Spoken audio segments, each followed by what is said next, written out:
टूटे दिलों को उम्मीद के मरहम से जोड़ने वाली तहरीर। अल्लाह ताला के फैसलों की हिकमतें कौन जान सकता है। किसी को हिम्मत है कि वो उनके भेद जाने। जब तुम अपने रब को भूलने लगते हो तो वो तुम पर आजमाइश नाजिल कर देता है। फिर तुम अपने रब को याद करने की बजाय शिकायतें करने लग जाते हो। जब तुम खुशियों में मगन होकर शुक्रगुजारी भूल जाते हो, वो तुम्हें अपनी तरफ मुतवज्जा करने को तुम पर मुसीबत भेज देता है।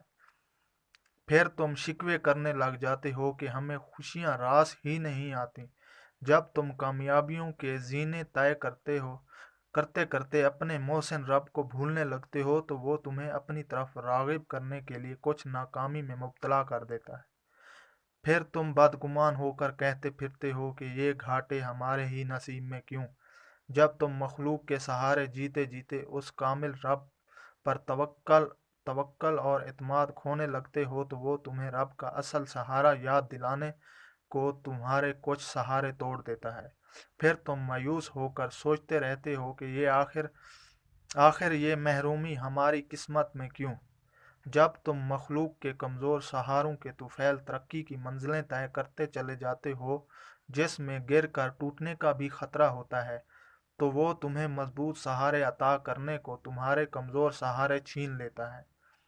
फिर तुम परेशान होकर लबों पर हर्फ शिकायत लाते हो कि जब भी हम तरक्की करने लगते हैं कुछ ना कुछ खसारा हो जाता है। तुम्हें ये सोच लेना चाहिए और तुम्हें ये समझ लेना चाहिए कि तुम्हारा रब तुम पर जो आजमाइश नाजिल करता है वो हिकमतों से भरपूर होती है। इसलिए तुम्हें हर हाल में अपने रब से अच्छी उम्मीद रखनी चाहिए। वो तुम पर सेहतमंद जिंदगी में बीमारी इसलिए भी लाता है कि तुम सेहत की कदर पहचानो। वो तुम पर खुशियों में मुसीबत इसलिए भी लाता है ताकि तुम खुशियों में हद को पार ना कर जाओ। वो तुम पर कामयाबी में नाकामी इसलिए भी लाता है कि ताकि तुम कामयाबियों के नशे में अपने रब से गाफिल ना हो जाओ और तुम में कोई अकड़ ना आ जाए। वो तुम्हारे जैसे वो तुम्हारे जीने के कमज़ोर सहारे इसलिए भी छीन लेता है ताकि तुम रब के मजबूत सहारों पर जीना सीखो। वो तुम्हारी उम्मीदें इसलिए भी तोड़ देता है ताकि तुम टूटने और बिखरने से बच सको और उसी रब से उम्मीदें कायम रखो जहाँ से सभी उम्मीदें पूरी हो सकती हैं। वो तुम्हें ज़्यादा माल और दौलत इसलिए भी नहीं देता कि इसमें तुम्हारा ही नुकसान होगा।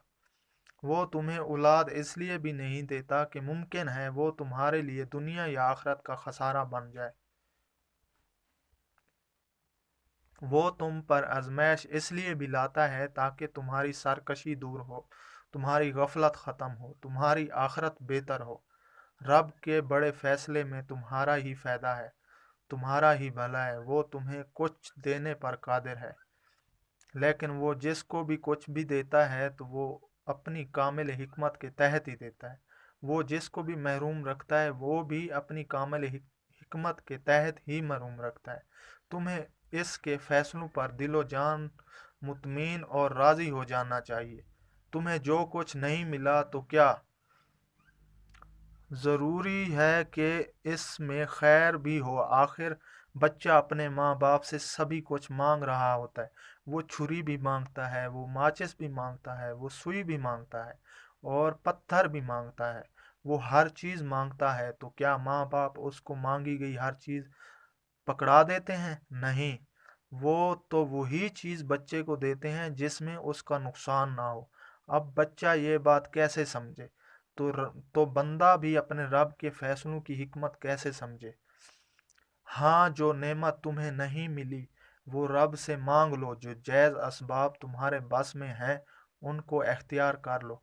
फिर वो अता कर दे तो शुक्र करो, वो अता ना करे तो सब्र करो और ये यकीन रखो कि उसी में तुम्हारी बेहतरी और खैर खाई होगी। भला तुम रब के फैसलों के भेद क्या जानो। बहुत शुक्रिया। उम्मीद है आपको ये मेरी वीडियो पसंद आई होगी।